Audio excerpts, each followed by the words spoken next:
श्रीमद् भगवद गीता के 18 अध्यायों के 700 श्लोकों के सार के बारे में बात करेंगे, जिन्हें आज की पीढ़ियों के प्रत्येक मनुष्य के लिए, चाहे वह कोई भी हो, किसी भी आयु वर्ग का हो, उसके करियर का, जीवन का, रिश्तों का, उसकी प्रत्येक समस्याओं का समाधान करने के लिए बहुत ही आसान भाषा में आपको समझाया जाएगा।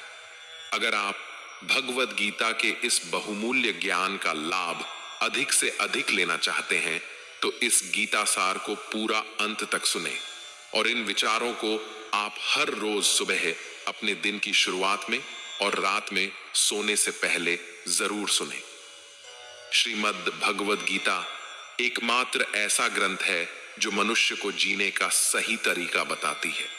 कहा जाता है कि जिस घर में भगवद गीता का पाठ हर रोज पढ़ा जाता है या सुना जाता है, उस घर में भगवान श्री कृष्ण स्वयं आते रहते हैं। श्रीमद् भगवद गीता में भगवान श्री कृष्ण कहते हैं कि हे अर्जुन, मैं सभी प्राणियों के हृदय में स्थित सबकी आत्मा हूं। संपूर्ण प्राणियों का आदि, मध्य और अंत भी मैं ही हूं। मैं ग्रहों में सूर्य हूं, वेदों में सामवेद हूं, देवों में इंद्र हूं, इंद्रियों में मन हूं, मैं ब्रह्मा हूं, मैं विष्णु हूं, मैं महेश हूं, जलाशयों में मैं समुद्र हूं, पर्वतों में मैं हिमालय हूं।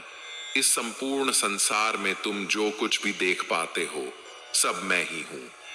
श्री कृष्ण कहते हैं, यह संसार मेरी ही माया है। यह संसार मुझसे ही उत्पन्न हुआ है। मैं ही इसका पालन पोषण करता हूं और मैं ही इस सृष्टि का विनाश भी करता हूं। मैं भूत, वर्तमान और भविष्य के सभी प्राणियों को जानता हूं, लेकिन वास्तविकता में मुझे कोई नहीं जानता। श्री कृष्ण कहते हैं, जिस तरह प्रकाश की ज्योति अंधेरे में चमकती है, ठीक उसी प्रकार सत्य भी चमकता है। इसलिए मनुष्य को हमेशा सत्य की राह पर चलना चाहिए। मृत्यु एक अटल सत्य है जिसे कभी बदला नहीं जा सकता है।